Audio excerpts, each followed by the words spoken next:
যদি কখনো আমাদের সমুদ্রের সব জল উধাও হয়ে যায়, তাহলে সমুদ্রতলে আমরা ঠিক কি কি দেখতে পাবো?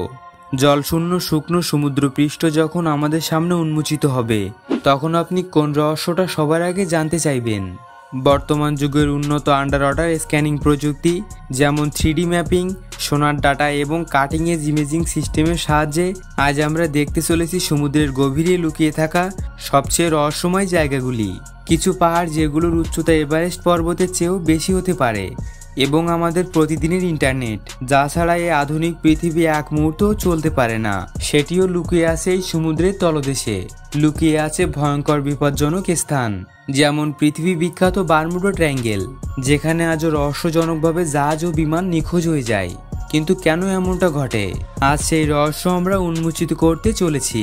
চলুন তাহলে একবার সমুদ্রের তলদেশ থেকে ঘুরে আসি। 2016 সালে মেক্সিকো উপসাগরের উপকূলীয় অঞ্চলে বিজ্ঞানীরা এক বিশাল উল্কাপাতের প্রমাণ খুঁজে পান। সেই অঞ্চলে পাথরের স্যাম্পলের কার্বন ডেটিং করে জানা যায় এই পাথরটি প্রায় 66 মিলিয়ন বছর পুরনো, এবং এটি ছিল 10 কিলোমিটার ব্যাসযুক্ত এক দৈত্যাকার উল্কা। যখন এই উল্কাটি পৃথিবীতে আঘাত আনে, তখন তার সংঘর্ষে পৃথিবীর বুকে তৈরি হয়েছিল 200 কিলোমিটার প্রস্থ এবং 1 কিলোমিটার গভীর এক বিশাল গর্ত। বিজ্ঞানীদের মতে এই উল্কাপাতই ছিল ডাইনোসর প্রজাতির ধ্বংসের মূল কারণ। এই উল্কাপাত এত গভীরে প্রবেশ করছিল যে তা দেখতে হলে আমাদের মেক্সিকো উপসাগরের সমস্ত জল সরিয়ে ফেলতে হবে। জল সরার সাথে সাথেই আমরা দেখতে পাবো একটি কন্টিনেন্টাল স্তর, যার নিচে লুকিয়ে আছে এক বিস্তীর্ণ ভূমি। আর যদি আমরা সেই স্তরগুলো একে একে সরাই, তাহলে আমরা পৌঁছে যাব 66 মিলিয়ন বছর আগে, ডাইনোসর ধ্বংসের সেই দিনে। গবেষণায় দেখা যায়, যখন এই উল্কাটি পৃথিবীতে আছড়ে পড়ছিল, তখন তার গতি ঘন্টায় প্রায় 40,000 কিলোমিটার ছিল, এবং এটি সংঘর্ষের পর মুহূর্তেই লক্ষ কোটি টন পাথর ও মাটি বায়ুমণ্ডলের উপরের দিকে ছিটকে যায়। ফলে শুরু হয় এক ভয়ঙ্কর ধ্বংসযজ্ঞ, যা পৃথিবীর প্রায় সব জীব প্রজাতিকে মৃত্যুর মুখে ঠেলে দেয়। ছিটকে যাওয়া পাথর ও মাটির অংশগুলো মধ্যাকর্ষণ শক্তির প্রভাবে পৃথিবীর দিকে পুনরায় ফিরে আসতে শুরু করে, এবং বায়ুমণ্ডলের ঘর্ষণের কারণে সেই টুকরোগুলো জ্বলন্ত আগুনের গোলায় পরিণত হয়। কয়েক মুহূর্তের মধ্যেই সেই টুকরোগুলো পৃথিবীর বুকে আছড়ে পড়ে, এবং যেখানে এই আগুনগুলো পড়ছিল সেখানকার প্রাণীরা মুহূর্তের মধ্যে পুড়ে ছাই হয়ে যাচ্ছিল। সংঘর্ষের 1000 কিলোমিটারের মধ্যে অবস্থিত সকল প্রাণী ও উদ্ভিদ বাষ্পে পরিণত হয়েছিল, এবং বাকি যে প্রাণীগুলো কোনোভাবে জীবিত ছিল তারা ধসে পড়া পাথর ও আগুনের নিচে চাপা পড়ে যায়। এই উল্কাপাতের সংঘর্ষের প্রভাবে পৃথিবীর ইতিহাসে আজ পর্যন্ত হওয়া সবচেয়ে বড় ভূমিকম্প হয়। বিজ্ঞানীদের মতে সেই ভূমিকম্পের মাত্রা ছিল প্রায় 11 ম্যাগনিটিউড। এই ভূমিকম্পের প্রভাবে সমুদ্রের মধ্যবর্তী কয়েক লক্ষ কিউবিক জল সুনামি রূপে আসতে থাকে, যার উচ্চতা ছিল প্রায় 1 কিলোমিটার। এই সুনামি সমস্ত সমুদ্র তীরবর্তী অঞ্চলে মৃত্যুর ঢেউ বয়ে আনার মতো শক্তি নিয়ে এগোচ্ছিল। জল, স্থল, আকাশ 3 দিক থেকেই নেমে আসতে শুরু করে মৃত্যুর ছায়া। যেসব প্রাণীরা সমুদ্র তীরবর্তী থেকে কয়েকশো কিলোমিটার দূরে ছিল, তারা শুনতে পাচ্ছিল সেই ভয়ঙ্কর গর্জন, কিন্তু তারা কিছুই দেখতে পাচ্ছিল না, কারণ সংঘর্ষের মুহূর্তেই ভূপৃষ্ঠে সালফার বাষ্পে পরিণত হয়ে হাওয়ায় মিশে যায়, এবং এটি সালফার অ্যারোসল গ্যাসে পরিণত হয়ে এক ঘন বিষাক্ত কালো গ্যাসে পুরো পৃথিবীর আকাশ ঢেকে ফেলে। ফলে সূর্যের আলো আর পৃথিবী পৃষ্ঠে পৌঁছাতে পারে না, এবং উদ্ভিদের সালোক সংশ্লেষণ প্রতিক্রিয়াও সম্পূর্ণরূপে বন্ধ হয়ে যায়। সেজন্য ধীরে ধীরে তারা মারা যেতে থাকে, এবং খুব অল্প সময়ের মধ্যেই পৃথিবীর খাদ্য শৃঙ্খলা সম্পূর্ণরূপে ভেঙে পড়ে, আর খাবারের অভাবে প্রাণীরা একে একে বিলুপ্ত হতে থাকে। এবং সূর্যের আলো পৃথিবীতে না পৌঁছানোর জন্য পৃথিবীর তাপমাত্রা ভয়ঙ্করভাবে কমতে শুরু করে। সেই সময় তাপমাত্রা প্রায় 26 ডিগ্রি সেলসিয়াস পর্যন্ত নেমে গিয়েছিল, অর্থাৎ তখন গড় তাপমাত্রা দাঁড়িয়েছিল 2 থেকে 3 ডিগ্রি পর্যন্ত। কিছু সময়ের মধ্যে পৃথিবীতে নেমে এসেছিল হিমযুগ, যা স্থায়ী ছিল প্রায় 13 থেকে 16 বছর পর্যন্ত। এই হিমযুগে শুধুমাত্র ছোট আকারের প্রাণীগুলো জীবিত থাকতে পেরেছিল, আর বিশালদেহী প্রাণী যেমন ডাইনোসর সম্পূর্ণভাবে বিলুপ্ত হয়ে যায় এই পৃথিবী থেকে। এবার চলুন পৃথিবীর দ্বিতীয় বৃহত্তম রহস্যময় এলাকা বারমুডা ট্রায়াঙ্গেলের গভীরে।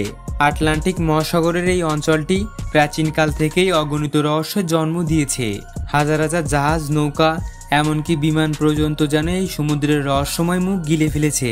চলুন দেখা যাক এই বারমুডা ট্রায়াঙ্গেলের জল ছড়িয়ে কি রয়েছে সমুদ্রতলে, যার কারণে এমনটা ঘটে থাকে। কিন্তু এবার আমরা দেখব ভিন্নভাবে। বারমুডা ট্রায়াঙ্গেলের উপরে সমুদ্রপৃষ্ঠ নয়, বরং তার গভীর তলদেশে। দেখব সমুদ্রতলে সেই গঠনগুলো, যেগুলো হয়তো এই অজানা ধ্বংসের মূল কারণ।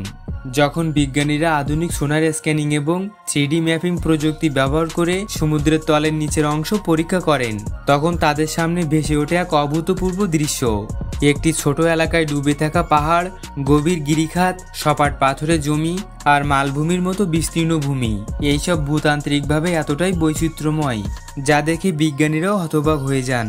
একটু গভীরভাবে পর্যবেক্ষণ করে জানতে পারা যায় সমুদ্রতলে অবস্থিত ছোট ছোট দ্বীপের মতো অংশগুলো আসলে বিশাল আগ্নেয়গিরির মুখ।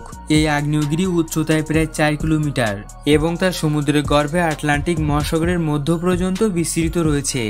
তবে এই ছোট বড় পাহাড়ের সৃষ্টির কারণ জানতে হলে যেতে হবে কয়েক লাখ বছর পেছনে, যখন আটলান্টিক মহাসাগর প্রথম গঠিত হচ্ছিল।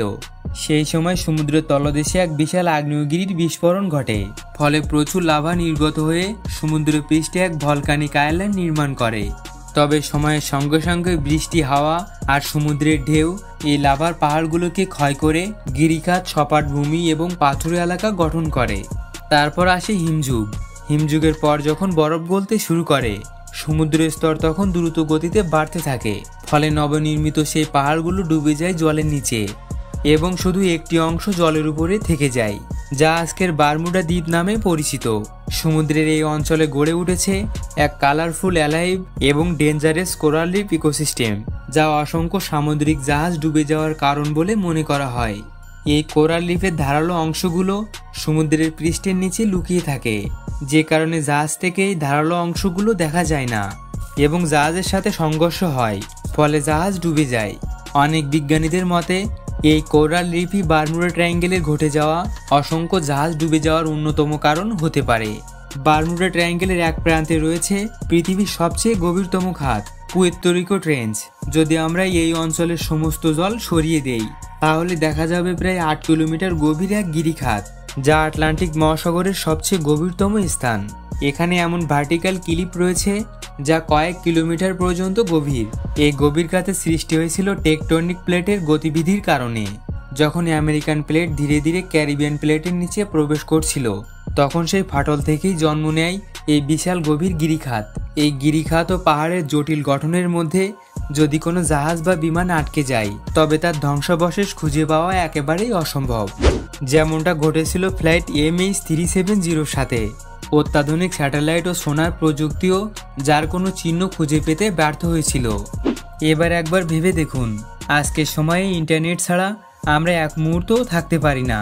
প্রতি মিনিটে সারা পৃথিবীতে 4.5 মিলিয়ন জিবি ডাটা ব্যবহার হয়। কিন্তু আপনি কি জানেন এই ডাটা সংযোগ কিভাবে চালিত হয়? বেশিরভাগ মানুষের ধারণা ইন্টারনেট আসে স্যাটেলাইটের মাধ্যমে, কিন্তু সত্যটা ভিন্ন। আসলে ইন্টারনেট সংযোগ চালিত হয় সমুদ্রের নিচে কেবলসের মাধ্যমে। যদি হঠাৎ সমুদ্রের সব জল উধাও হয়ে যায়, তাহলে আমরা দেখতে পাবো কয়েক হাজার কিলোমিটার দৈর্ঘ্য কেবলসের এক বিশাল গ্লোবাল নেটওয়ার্ক, যা অসংখ্য তারে সাজানো এক জাল। এবং এই জালই পৃথিবীর ইন্টারনেট ব্যবস্থার মেরুদণ্ড। এই ফাইবার অপটিক কেবলগুলি খুব দ্রুত গতিতে ডেটা ট্রান্সফার করে এবং পৃথিবীর 98% ডেটা এই কেবলগুলি থেকেই ট্রান্সফার হয়। কিন্তু এই অপটিক্যাল কেবলগুলো ছড়ানো রয়েছে সবচেয়ে জটিল এবং বিপজ্জনক পথ দিয়ে। ফিলিপিন্সের মধ্যবর্তী চাইনিজ মহাসাগরের তলদেশে এই কেবলগুলো শুধুমাত্র তার নয়, এগুলো পৃথিবীর সমস্ত ব্যাংক, গভর্নমেন্ট, স্টক এক্সচেঞ্জ এবং সোশ্যাল মিডিয়ার লাইফলাইন। এই কেবলগুলি ছাড়া আমাদের ডিজিটাল পৃথিবী এক প্রকার অচল। তবে বিপদ, দুর্ঘটনা ঘটতেই থাকে। কখনো সমুদ্র প্রাণী এই কেবলগুলোকে কেটে ফেলে, কখনো বিশালাকার তিমি জড়িয়ে পড়ে এর মধ্যে। নরওয়েতে একবার একটি তিমি এই কেবলগুলিতে জড়িয়ে পড়ছিল। রেস্কিউ টিম যখন তিমিটিকে বাঁচাতে আসে, তখন বাধ্য হয়ে কেবলগুলিকে কেটে ফেলতে হয়। এই কারণেই কিছু স্থানে কেবলগুলিকে সমুদ্রের পৃষ্ঠ থেকে প্রায় 3 মিটার গভীরে পুঁতে দেওয়া হয়।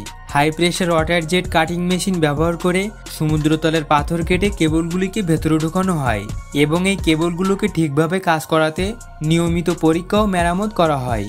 কিন্তু এই ব্যবস্থার সবচেয়ে বড় বিপর্যয় ঘটে 2006 সালে।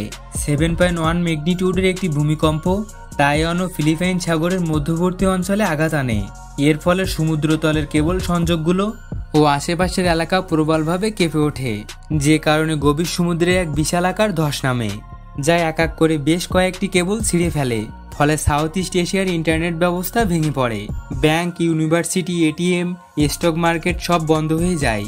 লক্ষ কোটি টাকার বিজনেস ডিল আটকে যায়। এবং এটি প্রথম সময় যখন ইন্টারনেট ব্যবস্থার একটি বড় অংশ সমুদ্রের তলদেশে হারিয়ে যায়। এবং প্রায় 3 মাসেরও বেশি সময় লেগেছিল এই এলাকার ইন্টারনেট ব্যবস্থা রিস্টোর করতে। একবার কল্পনা করুন, এমনটা যদি এখনকার সময় হতো, তাহলে 3 মাস ইন্টারনেট বন্ধ থাকলে কি ঘটতো। তবে এই ঘটনাগুলো আমাদের মনে করিয়ে দেয় আমাদের ডিজিটাল অ্যাডভান্স পৃথিবীর এক অংশ রয়েছে সমুদ্রের তলদেশে। শুধুমাত্র একটি ভূমিধস অথবা টেকটনিক প্লেটের মুভমেন্ট বা একটি তিমি আমাদের সমস্ত সিস্টেমকে ধ্বংস করে দিতে পারে। ভিডিওটি যদি আপনার কাছে ভালো লেগে থাকে তাহলে অবশ্যই চ্যানেলটি সাবস্ক্রাইব করবেন। ধন্যবাদ সবাইকে।